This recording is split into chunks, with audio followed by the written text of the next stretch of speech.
It is 6 o'clock. I think we can slowly start. And yes, all of the panelists are here. Similar to the previous panel, instead of introducing you myself, I will ask, can you introduce yourself and your work in Qt shortly? But initially, let me note for the newcomers, this panel is on responsible outreach for quantum technologies, and the panelists will introduce themselves now. So let's start from Oksana again, because Oksana already gave a presentation in the beginning of this event, but for the newcomers and for the online audience who will just check this event, we should again get to know you. Sure. Thanks, Zaki. So I'm Oksana Mishina, and I work currently at the Italian National Research Council and the National Institute of Optics, which is located in Trieste. It's a new branch, actually, that just opened this year. And my background is actually in theoretical physics, mainly in atomic physics and quantum optics.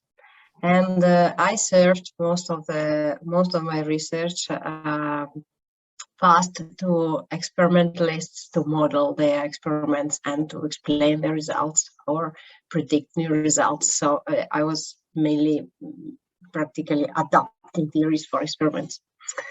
And then I had a little dive out of it, and I went into another research area, which is education research, physics education research specifically, which was a discovery for me as an ignorant scientist. And I discovered that this new and very, very fast developing research field about how to teach and what are we learning from the teaching is very important and can be of huge help to us scientists who also teach a lot.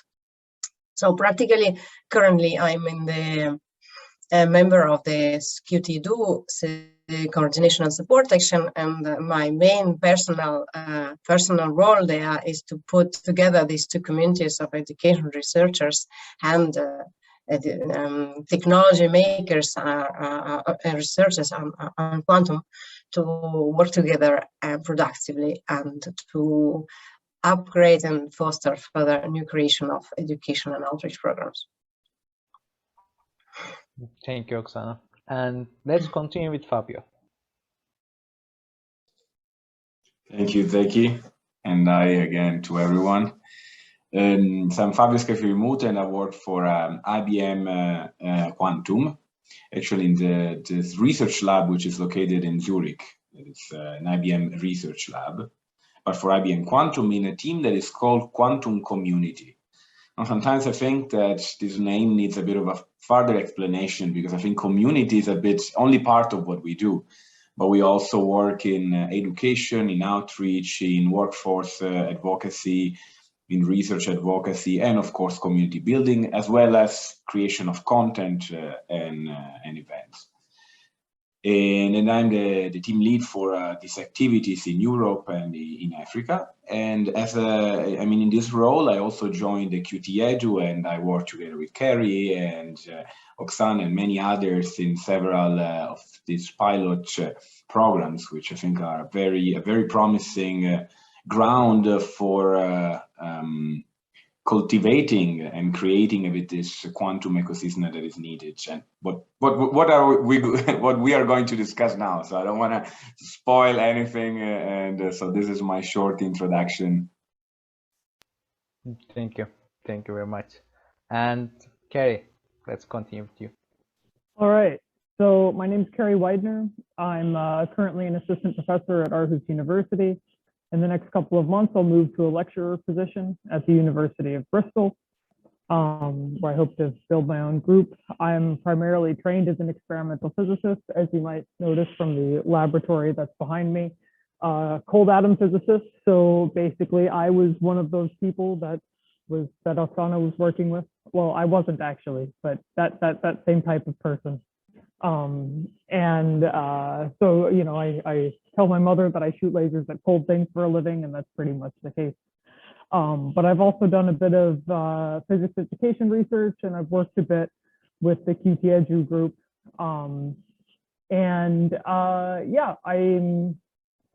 Yeah, I have a lot of experience doing outreach, both as a graduate student back in the US and then as a postdoc professor here. And I have strong opinions on things, which is why I get to do these channels. Perfect. And we are very excited to hear those strong opinions. And Pavel, welcome. Okay, welcome. Hello, everyone. My name is Pavel Gora. I'm a founder and leader of the Quantum AI Foundation, and I also represent Quantum AI Foundation in the QTEdu. I'm also a board member of QWORD and one of the coordinators of its QCousins program.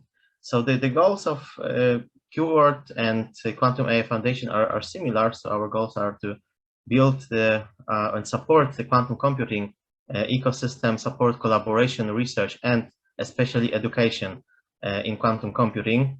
So within the Quantum AI Foundation, we also focus on artificial intelligence as well and other technologies. So we achieve our goals by organizing lectures, webinars, meetups. So for example, in Warsaw, I organize meetings of the Warsaw Quantum Computing Group, and then also collaborate with Washington Quantum Computing Meetup. We also organize some events together. Within Quantum AI Foundation, QWORD, we also organize workshops on programming quantum computers. We organize hackathons. So for example, this year, we've organized the first hackathon on developing quantum games. So it was a hackathon organized by Q Poland, so Polish division of QWORD. And we also organize conferences, contests of quantum computing, contests on popularizing quantum computing, quantum technology. So different types of events aiming to just popularize and educate in quantum computing. Thank you, Pavel. And I will start with the questions. And my first question is, why do you think we need efforts of outreach for quantum technologies? And what makes outreach in QT different from science and technology outreach in general? So what makes QT outreach special, or is it special? Is it just another form of outreach in general? And I would like to start with Fabio. That's a good question. I think I'm conflicted how to start in replying this question. I think the first thing that comes to my mind is that indeed outreach is the basic of any type of way of communicating science and more technical topics to a broader audience. The challenge here, and this is the reason why quantum technology outreach and education is a bit different than other type of science outreach or technology outreach, is that it's an extremely complex matter, of course, topic. We all know that quantum computing, in general quantum technology, it's an extremely complex topic to discuss. So the challenge for the outreach in quantum technology is really to find a different language and often also a different approach to explaining these technologies to a broader audience. I think this was already a topic covered by the previous panelists. They discussed also the possibility of creating a different language, and I totally agree with that for explaining quantum technologies. So in a way, I think it's another form of outreach, but at the same time, it's different because of needs goes through concepts which are not easy to explain. Thank you. And Oksana, let's continue with you.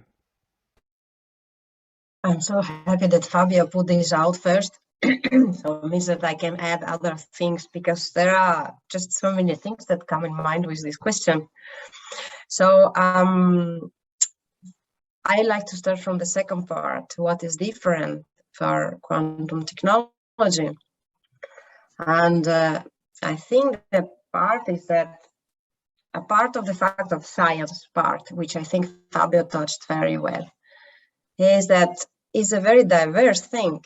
It's like we are not talking about one motor or one car or one object.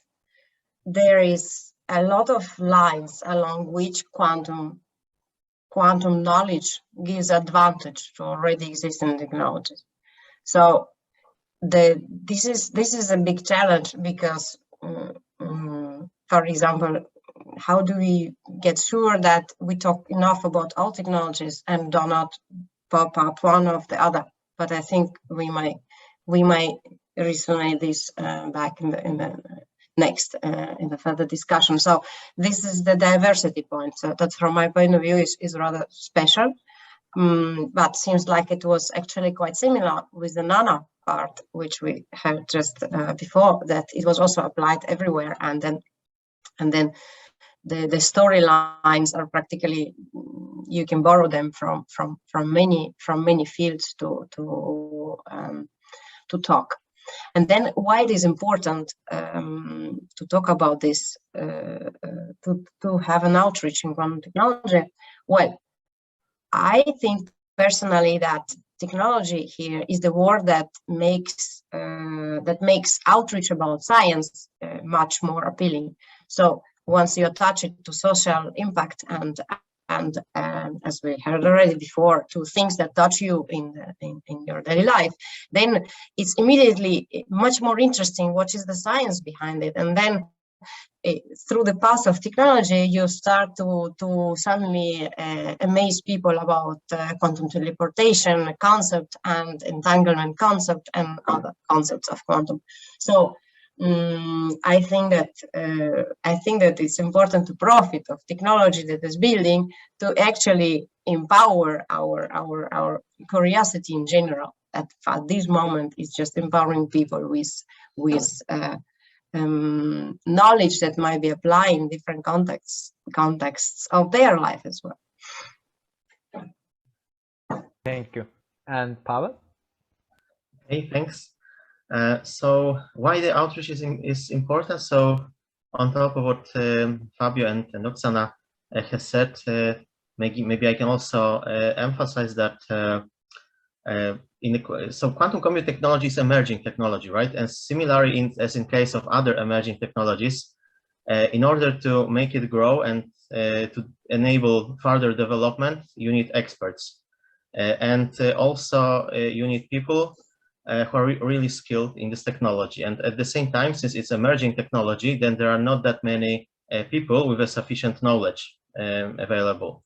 So, for example, in most of the universities, at least here in Central Eastern Europe, but I believe that it's similar in other countries, there are not that many quantum computing courses and programs. So it's important to popularize quantum computing. So the outreach is very important.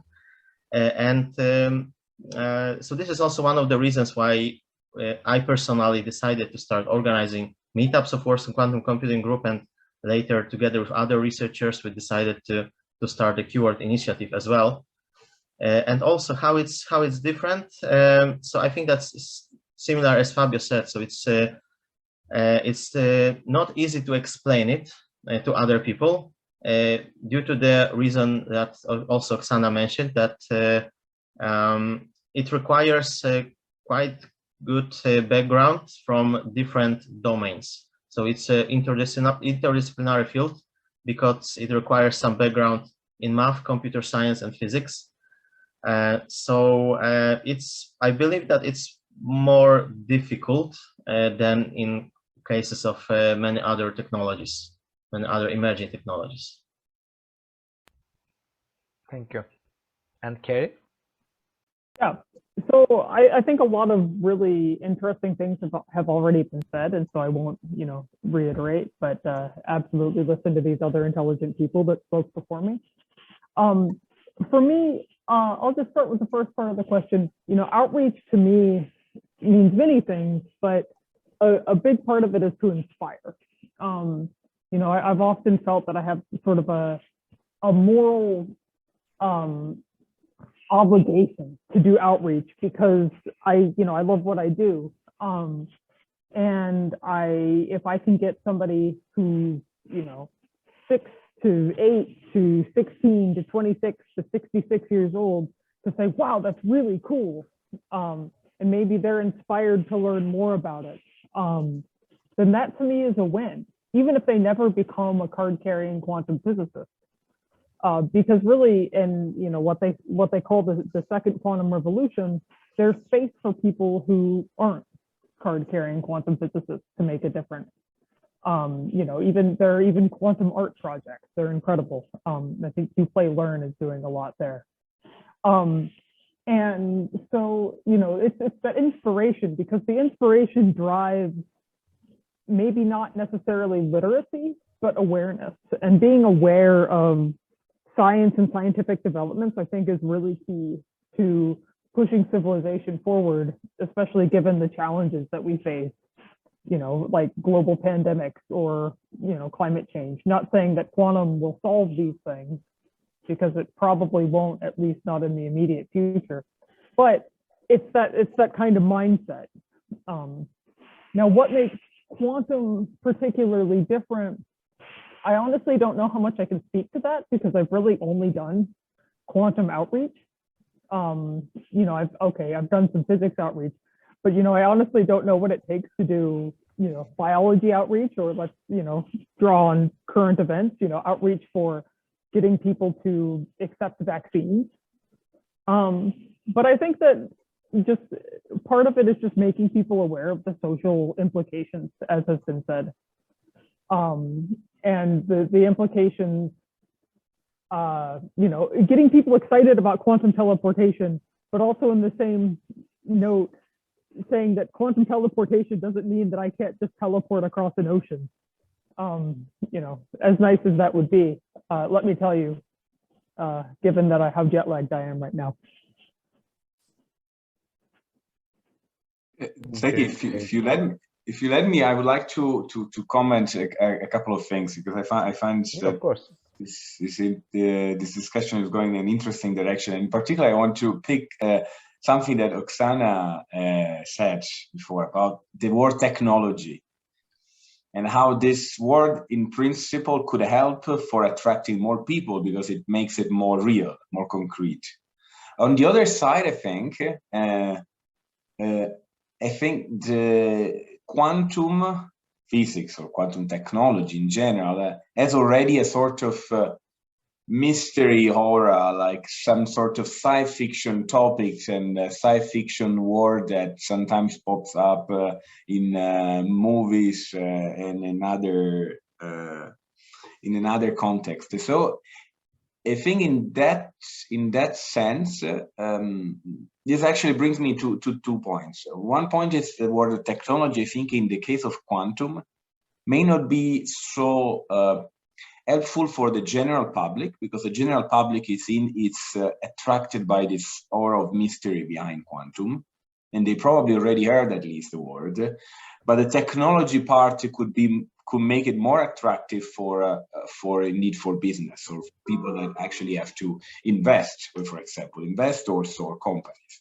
So this is one thing. And then the second thing is this sort of aura, kind of a sci-fi aura around quantum, brings to the topic of responsibility, because I think it's our responsibility as educators to demystify it and to bring to something more concrete. And as Carrie said, it's not something teleportation we can do whatever like in a movie, but it's something real. It's based on scientific and physics law, and we as responsible educators and people working in outreach we should really work in this direction to make it more concrete and less fuzzy.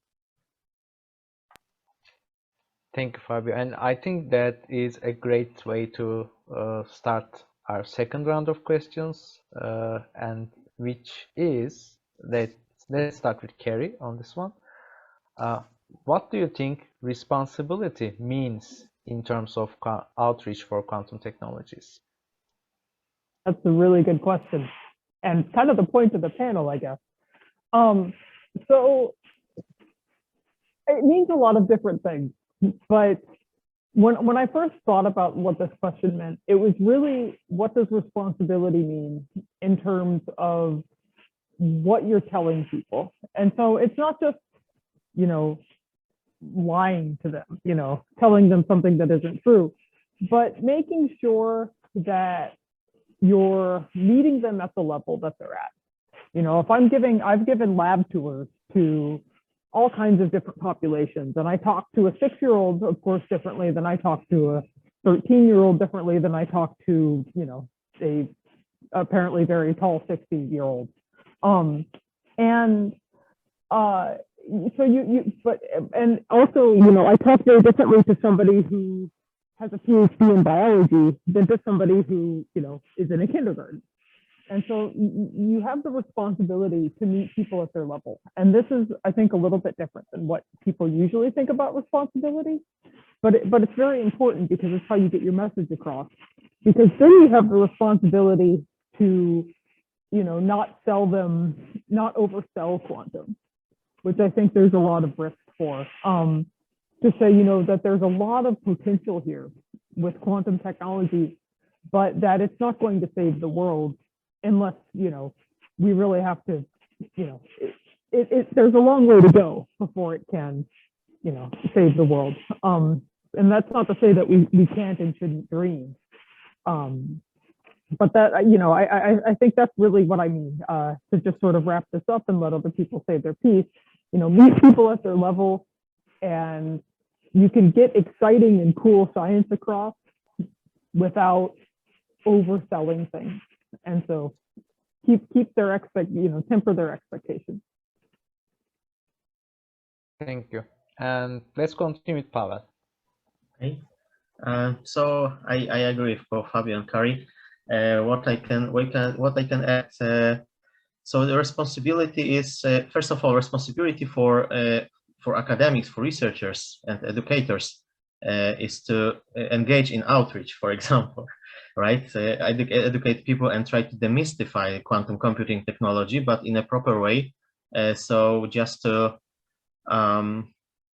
not sell some promises that will be not possible to fulfill in the future, and to be honest and to tell true regarding what quantum computers can do and what will be able to do, how they can help the societies, how can they support science and industry in general. So I guess that later in this panel we'll be also talking about some errors and pitfalls that I've already done. So yeah, it's very important not to oversell quantum computing, but at the same time to indeed engage in outreach and educate people as much as possible. Thank you. And Oksana?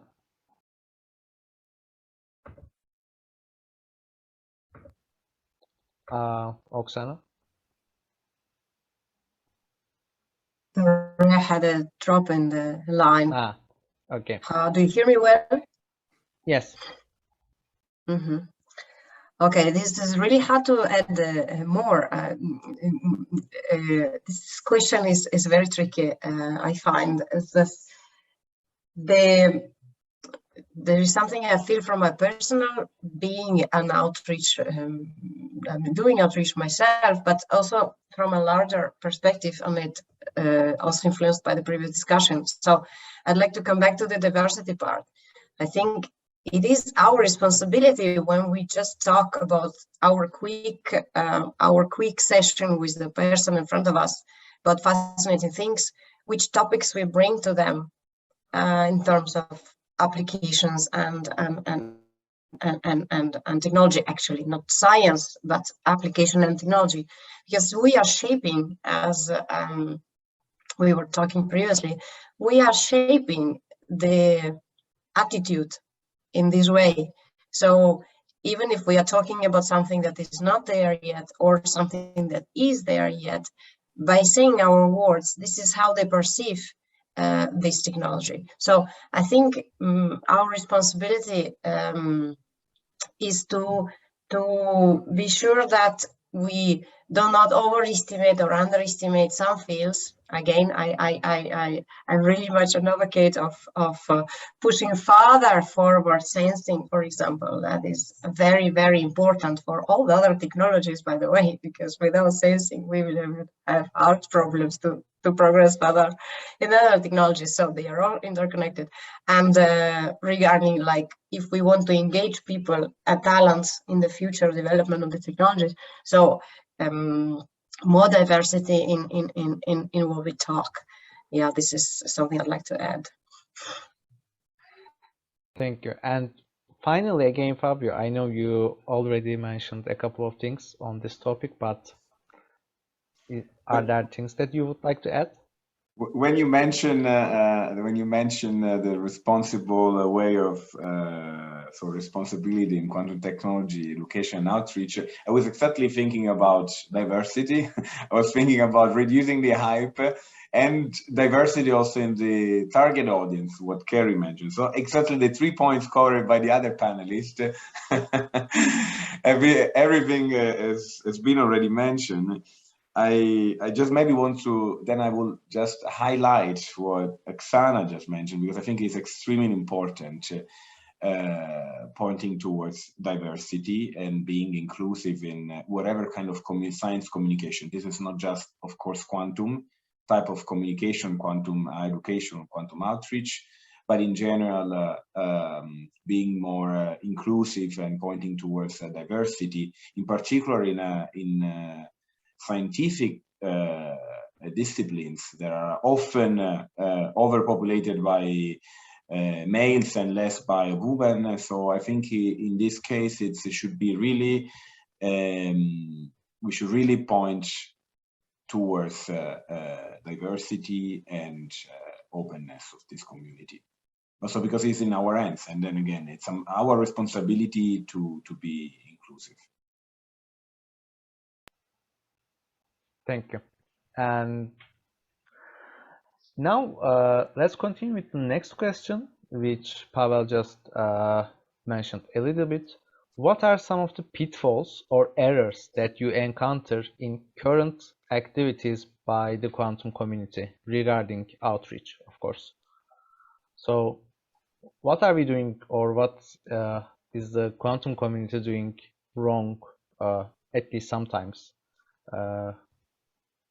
in your own opinion or observation? And I would like to start this one with Fabio. I could mention a few things that have been already mentioned. For example, the hype part, indeed. Some things that have been already mentioned, but maybe I will go in a different direction. And this goes more in the direction of who is your target audience. We already mentioned that we should be inclusive also in the target audience, and this is something that Carrie said. So including anyone at any age, from any background, we should find a way to communicate and to inform and to educate those different people. But I would also say that in terms of specialists, when we're talking about the future of the workforce in this field, it's still too much linked to physics department. This is something I've already discussed in other conversation. I have already heard many people mentioning, and I think it's extremely important to bring quantum technology outside the physics department, and including even more. Already know that some, for example, computer science department are interested, some engineering department are interested, but I think we should push in this direction even more. because the future of quantum technology will only be possible if we include other job roles, such as developers, such as engineers, and even more like science communicators, as Pavel mentioned, in terms of needs for people that are able to communicate those concepts. So it's really, if we want this ecosystem keep growing and being successful, we need other roles which are cannot be filled out only by physicists. And what do you think, Carrie? I completely agree. As a card-carrying physicist, I completely agree. You know, in terms of what the community is doing wrong, I won't belabor the hype issue, but I actually think that there is, and I might, you know, ruin my career before it even gets started. I think there's too much of a focus on computing. I think that's not to say that we shouldn't talk about computing, because computing is awesome. But there's other stuff that quantum can do. You know, there are clocks and there are sensors, and they're also in simulators, and they're all really cool. And I think computing has sort of just become kind of the sexy thing, you know, the quantum, you know, soup du jour, so to speak. And again, I don't mean to demonize computing at all, but I would love to see outreach focused on other aspects of, you know, potential applications of quantum. That said, in addition, I think that we could potentially even go further than, you know, than people in STEM fields when doing quantum outreach.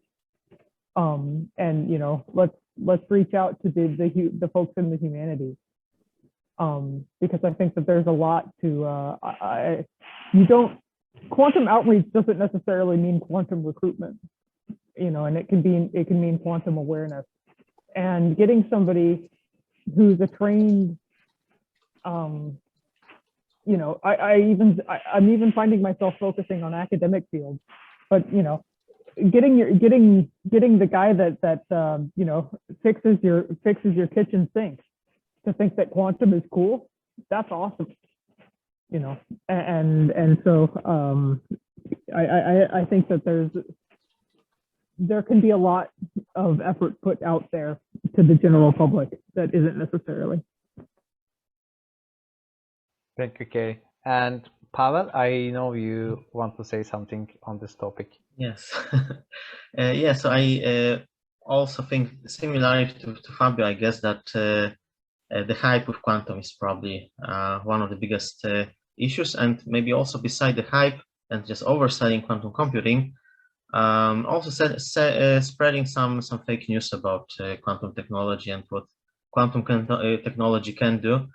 So I think it's similar as in case of many other emerging technologies, right? So if there are new technologies, then we have some buzzwords which are later added to many other things and they're combined with some other technologies and other words. So yeah, it's very important, and it's also responsibility of experts, of researchers, to just look after such, let's say, fake news related to quantum computing, and also trying to explain what is true and what is not necessarily true. So this is also one of the responsibility of our people engaged in outreach as well, and that's why it's important to have people who are really skilled in this domain, and to be knowledgeable before starting spreading information about quantum technology. Yeah, that's a real issue, by the way. I mean, in terms of the popularizers of these technologies, I'm sure Pavel encountered that in Poland. We encountered that in Turkey as well. People start popularizing certain technologies without getting themselves familiarized with them, and the outcomes are really counterproductive, let's say, That's to be true. the best. Yeah. And Oksana, can you cover the final comments on this question? I'm really happy that the emphasis on the priorities and some areas going up and higher in hype has been already mentioned. So I don't need to worry about this anymore. We are all in coherence in this panel. I wanted to shift a little bit towards what we miss rather than what we do wrong. So I don't think it's anything different regarding other fields here, though. Is that a lot of effort that is done is mainly done by these same scientists, the people who do the quantum research. And this is great. This must be absolutely done like this, because this ensures the content is proper. But this is not enough, I think. And also it overloads people a lot if they do not have a support system that helps them to do this kind of things. What I mean, a local group or a local company or a local institute that takes care of providing an infrastructure on doing things, like it creates event, it takes care of organizing an exhibit. So it takes care of communicating process, and also has communicators that help researchers how to communicate better their research, because we always need to get better in this and better in this, because it's not an easy field. So this kind of local infrastructure that takes the best out of what is in the area and allows the researchers to fall in this process and to do to showcase their things in the best way. I know there exists in some locations. I think there is even a network of those associations that is now growing in Europe, at least. And in some companies, there's the departments exist, like Fabio is leading this department, and this is awesome. In some universities, very few ones, this support exists. But so I think that in large scale, we are still missing this unit that helps researchers to not just live out their research in a lot of outreach, but to step into something that is already well organized and provide the content safely without taking care of much rest of organization challenges. I think this is a good point, by the way, to maybe a little bit focus on. Am I understanding this correctly? Are we talking about the support structure for all the outreach activities that researchers and scientists are supposed to do, especially with their in connection to their projects, but they are not being supported properly? Yeah, this is exactly it. Just as a concrete example that made my life, for example, flourish here in Trieste, is that there is a special organization that is called CISA Media Lab. Okay, it's linked to only one research institution, where by luck I am working in physically. So, and this organization, what does it do?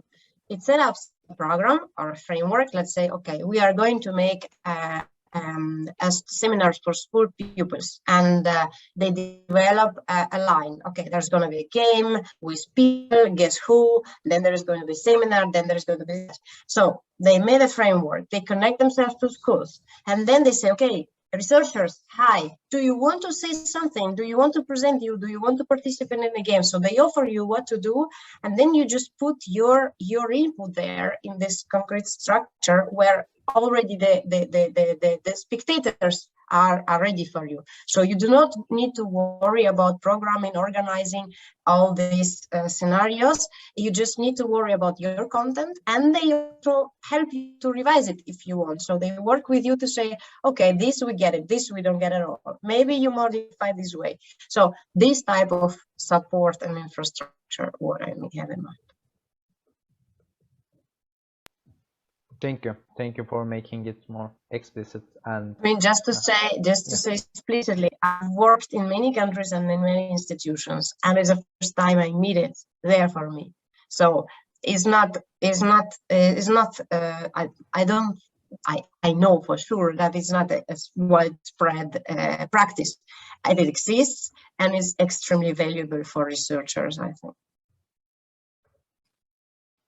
I think that's a good point. This is also something that we face within IBM, because it's a bit of a general mindset. Typically, a scientist is measured and his goal is different than a communicator, unless or a person that works in outreach.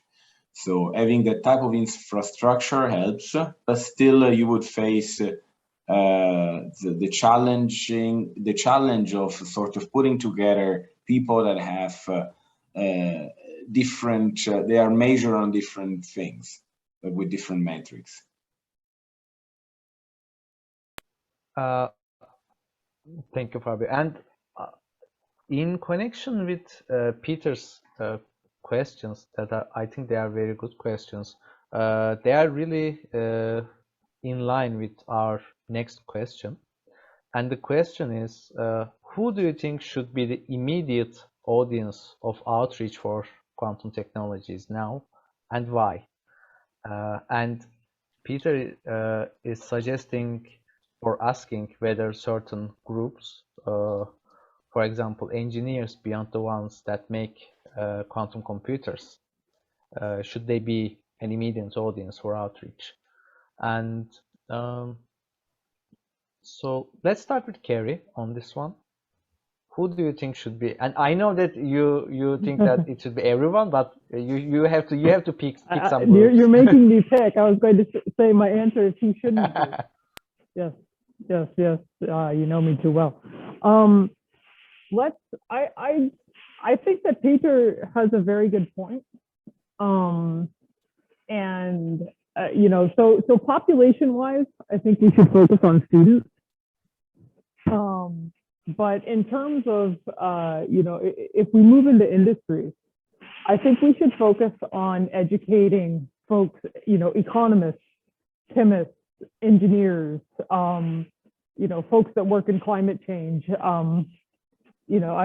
Peter mentioned astronomers. I'm not even sure, I suppose that quantum technologies can improve what they do as well. Yes, I suppose. And but I would focus on sort of the near term, once we move out of the noisy intermediate scale qubit or quantum regime. See, that's my focus on quantum computing right there. The folks that will seek to benefit in that sense. But then also we should focus on policymakers.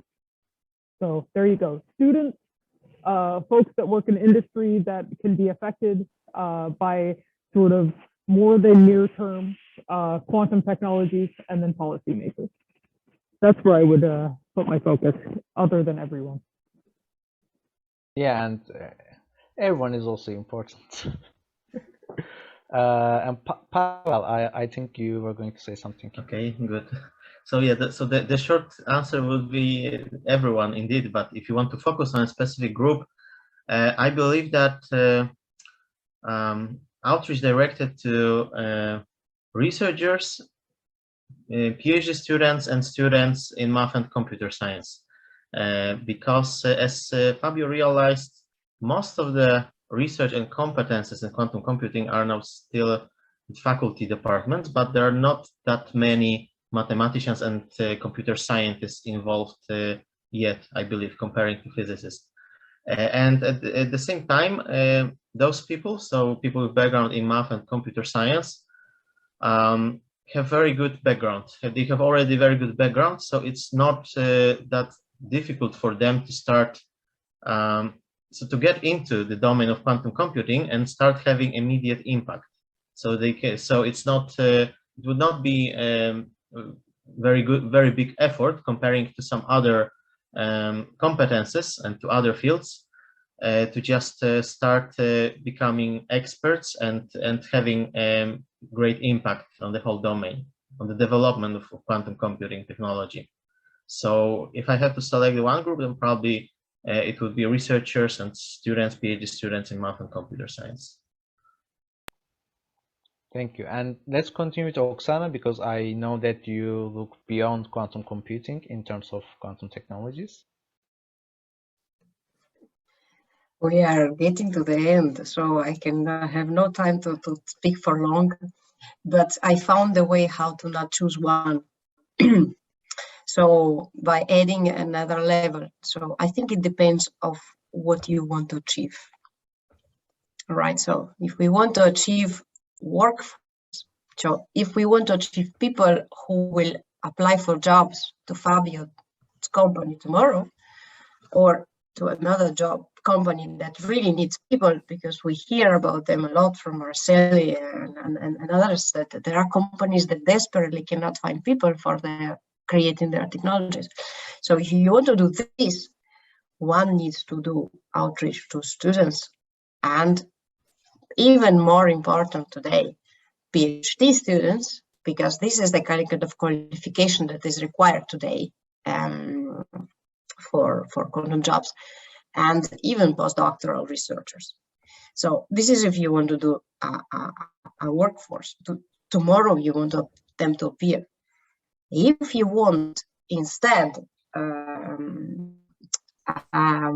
let's say, an interdisciplinary fuse into technology, so it's unavoidable that quantum technology is not a superposition. It's a wire. It's I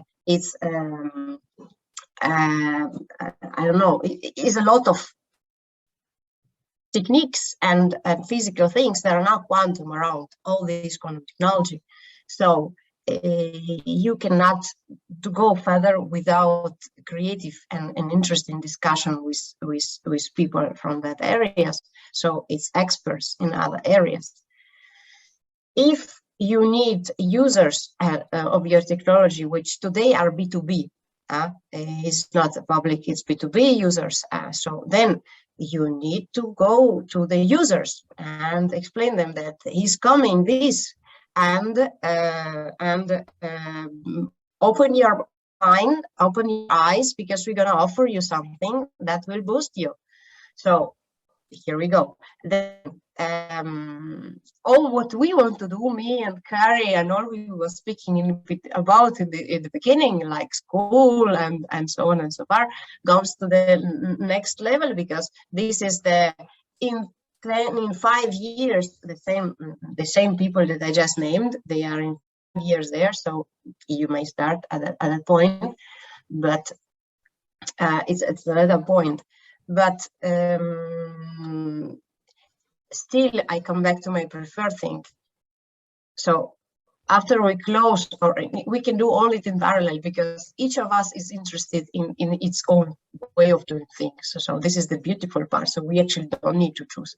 And so passing the passion to society in what we are doing is the most exciting thing that we should never stop, I think. Thank you, Oksana. And I think you're really right on that. The question of why are we doing this should come first, to choose certain groups over other groups to prioritize. And in that sense, I'm returning to Fabio for the same question. I totally agree with Oksana in defining first, and with you, Zeki, defining what you want to achieve. It's the first question for which target group which group you want to target, and the timeline. I think this is also very important, as Oksana mentioned. If you look in the future, of course, you want to talk to young students, even high school students. Also, if you want to build that type of vocabulary, the type of knowledge that you want to embed it in the society. On the other side, if you want to get workforce, exactly as Oksana said, of course you need to target PhD students, for example, or master students. And if you want to, move the ecosystem now, because the ecosystem already exists, and this needs to grow and needs investment and needs business as well, then of course you want to talk to executives and policymakers. So basically, of course, this is also what we do at IBM. So we talk with different people, and we have different teams talking to each of these target groups, from high school up to executives, because of course we want to move the ecosystem all at once, also if the goals are different, as we said before.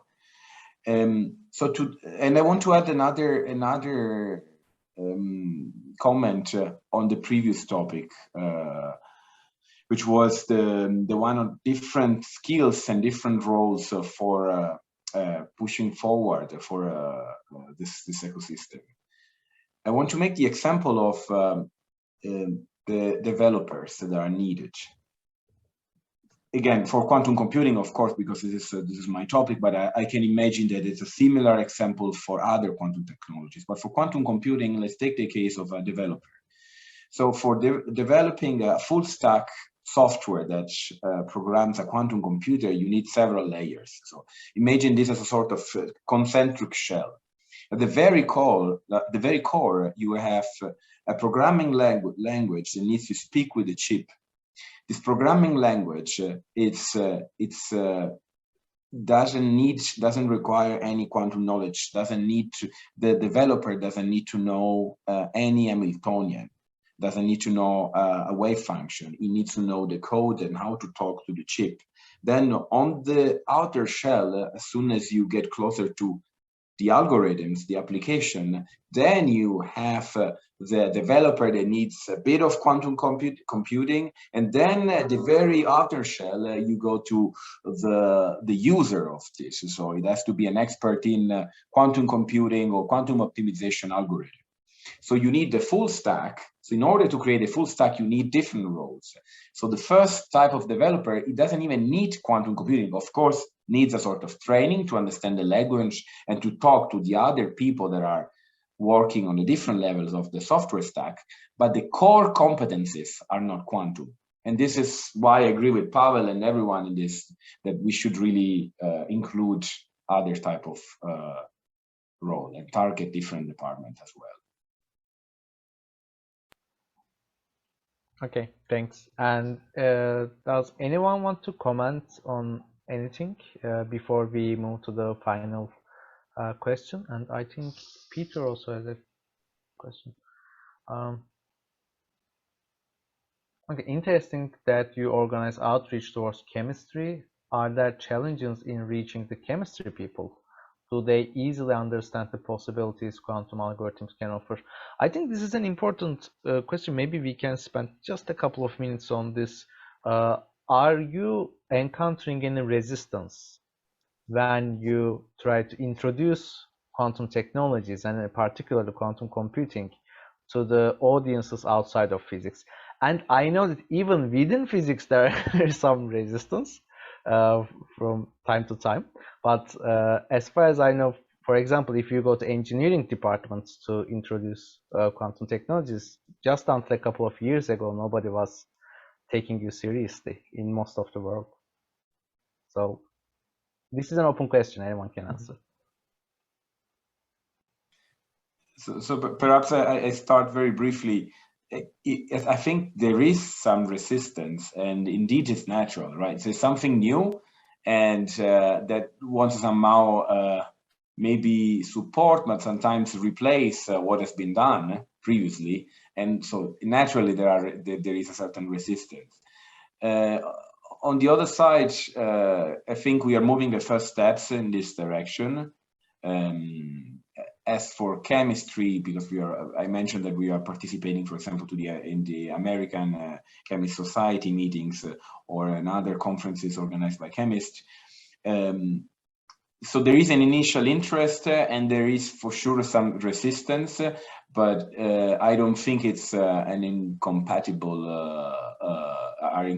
words. I mean, we have also people that are coming from a chemist type of background, and they are now working as a quantum scientist, quantum software application scientist at IBM. So it's definitely compatible. It just needs a bit of work, but we are doing the right steps in the right direction.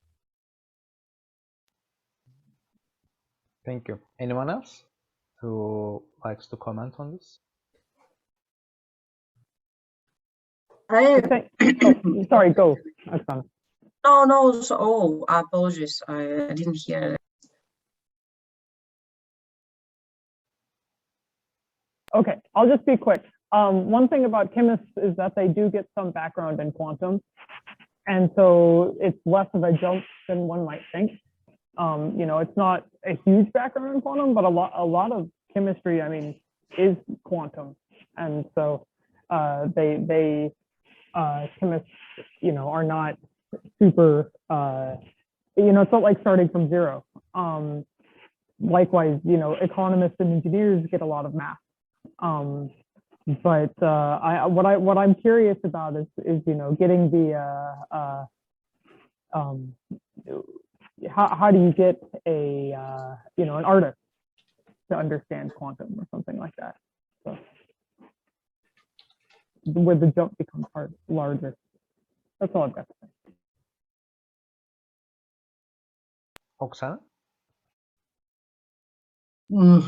So I comment and then question to Fabio. So I encountered as where I work, there is a lot of chemists actually, because they do modeling of materials, and biochemists because they do biomaterials. So what I noticed is that in advanced chemical modeling, they do use models which involve a lot of quantum mechanics in it. So from their perspective, computing is a kind of a competitor for the models they use. Although they are used to their models, they know them well, and learning a new model, as they explain me, is tough. Like, so it's something that they don't develop, because they don't develop models, they use models. So this is an interesting perspective I encountered from chemists. And so I felt like, wow, advertising here the quantum technology for me will be hard, because they practically just have their own technology and it works well. I will need Fabio here probably to help on. But the question to Fabio is, are you embarking people who are already dealing with some level of quantumness involved in their model, so to help them upgrade their models? Or do you want the users, train the users that will in the future use your computer to do chemicals, let's say, but not like basic, so more pharmaceutical chemists or more scientists chemists? So which type of chemists do you target? I would say both. So you need, I think you need both, and you find some interest. I think still the second type, so the not science. So if you want the more applied one, it's still a bit early, indeed, because as we know, still the quantum computers available are not capable of performing simulations that cannot be done with a classical computer. So it's quite early for a pharmaceutical company to jump in, but I think they know that if in a few years they want to be ready, they need to start now. So it's the beginning of this field, so they need to be aware of what's going on, and indeed there is interest. But for the present applications, we target and we talk. In this case, we collaborate with more chemist scientists, so researchers. Okay. Thank you. Maybe I can also say, of course, Pavel. I can also say that. So in general, I didn't experience much resistance, but there was maybe one situation in which indeed I wanted to just give a talk about quantum machine learning. So I think it's similar to what Philip mentioned on chat. It was a machine learning conference, basically for students and for people from computer science and math fields. Indeed, the organizers decided not to just allocate a slot for such a talk. And when I asked them what was the reason, they said that they don't believe in let's say short-term quantum computing. So they think that there are no signs that quantum computers will be available in a near future. And in computer science, so the computer science domain is still growing so fast that when we talk about the horizon of 5, 10, 15 years, as it is in the case of quantum technology, then it's a lot. So in computer science, even 2 years is the whole era, right? So it's in 2 years from now, we may have totally different programming languages. We may have totally different algorithms for machine learning. So computer science and machine learning in particular are growing so fast that this horizon of applications of quantum technologies seems to be just too far in the future for some people. So this is maybe one of the reasons why it's might be also challenging to maybe get involved more people from the computer science background, because they already have many interesting projects in let's say machine learning, AI, blockchain, augmented reality, or many other fields that are exciting, in a similar way as quantum computing is, and may also have maybe even greater impact on the world. Yeah, and as far as I know, we did some study on this. The number of patents in ML is just 3 orders of magnitude or 2 orders of magnitude greater than anything in quantum software or quantum computing. So the level of activity there is much greater than even the combined quantum field. So it's rather okay. It's rather acceptable or understandable for them to be not as excited as we are for things that are quantum.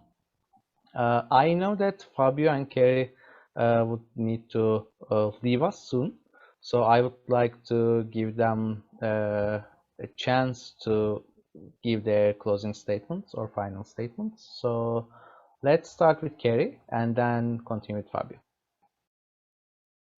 Well, I can't say I have anything super eloquent planned, other than thank you for letting me take a part in this panel, and thank you to the other panelists for their extremely insightful comments and for the questions and for folks to listen. These types of conversations, I think, are very, they're timely, and I hope they continue to happen. And I think it's very, I think it's very important to reach out to folks from a diverse set of backgrounds, because the more brains we get working on quantum technology in whatever capacity, the better off we'll be. And we can limit, we don't have to limit quantum to just a small subset of, people that sit in ivory towers. And so that's what I think is responsible quantum outreach, is making sure that we come down from our ivory towers and start to build everybody else up. Thanks. No, thank you for joining. And Fabio?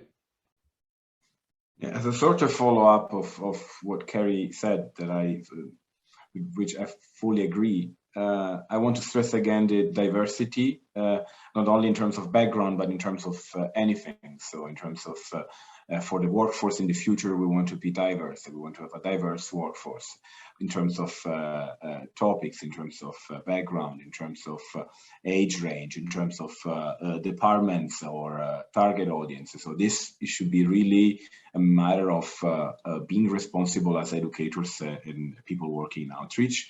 And the second thing I want to stress again is one of the topics that we briefly mentioned is the hype.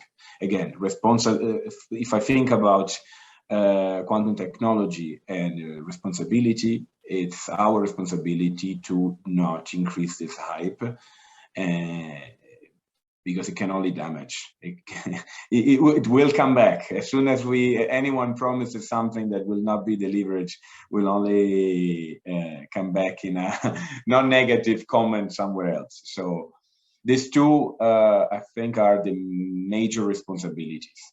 And then when we talk with different audience, I think an important point to stress again is a different way of communicating with different audiences, and having a clear goal in mind, as we said before with Oksana. So thank you again for inviting me. It was very interesting. Thank you to Zeki, to all the panelists, and to the audience. It was very insightful. And thank you, Fabio, for being here and adding your insight to this discussion. And let's continue with the closing statements. Oksana and Pavel. Okay, great. I loved it a lot. It was very provocative the whole day, the whole afternoon, and I'm particularly grateful that that I followed also previous discussion, and very stimulating because of being provocative, of course. So answering all these questions was not easy because most answers I actually do not know, and we try to invent them and to think about it, and this is very constructive. I really appreciate this standard, and I'd like to draw a link between the previous discussion and this discussion, as they are intrinsically linked, of course. But for me, as an outreach communicator and a scientist and a community member and a supporter and so many roles I have, I want these RRI guidelines. So I want a list that when I'm lost in translations, I can just look at and follow and to question myself in the right way. I just want it desperately. So I think that this is going to somehow come out to us soon in a useful toolkit for how to progress in your many roles. And yeah, hopefully we continue these discussions for finding more of the how and to answer our questions better and to find more solutions to our wonders. Thanks a lot, Becky, and to all the organizers. Thank you, Oksana, and again, thank you for joining. Thank you for the first presentation, and thank you for being in this panel. And Pavel, okay, the closing statement. So yes, so maybe just to summarize, we discussed a lot some challenges, opportunities of the outreach and the importance of outreach of the quantum technologies, and also we discussed some errors, pitfalls. And but I just to summarize, I think that in general we do quite well. So when we compare the emergence of quantum computing technologies to the emergence of some other technologies in the past, I believe that as a society and especially the community of researchers, we learned a lot. And so, for example, when we come back to 70s of the 20th century, when we had the AI winter, and now after 40-50 years, so we had to wait a lot for just the new emergence of AI technologies. So hopefully, in case of quantum computing, it will be more smooth, and we have much better tools, also better tools for communication, even remote communication, than it was in the past. So thanks to this, I believe that now we are able to avoid many mistakes that were done in the past in case of some other emerging technologies.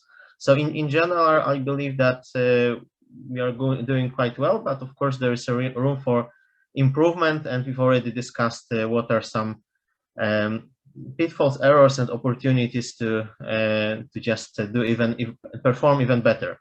And with this, I would like to thank once again to you, Zeki, for the invitation, organizing this panel discussion, because this is also one of the elements of this process of the outreach, right? And I believe that we all learned a lot. I also personally believe that I learned a lot also from other panelists. So that's why I would also like to thank the other panelists and the participants for the interesting discussion on the chat. Thank you a lot, and thank you for participating. Thank you for your insightful comments and all your answers to my questions that were somewhat designed to be provocative and to squeeze some answers from all of you. But you handled all of them real well. Thanks. And I want to thank all of the participants that were here with us today. And also I would like to thank all of the listeners who will be listening to this later on YouTube. And if you want to join these discussions, I think you can get into contact with us. And we now have an open discussion part, but as far as I can see, people are really tired. So if you would like to comment on any of the discussions that we had today, the floor is yours. This is an open forum, open discussion. But if you don't want to, I totally understand. So the floor is yours.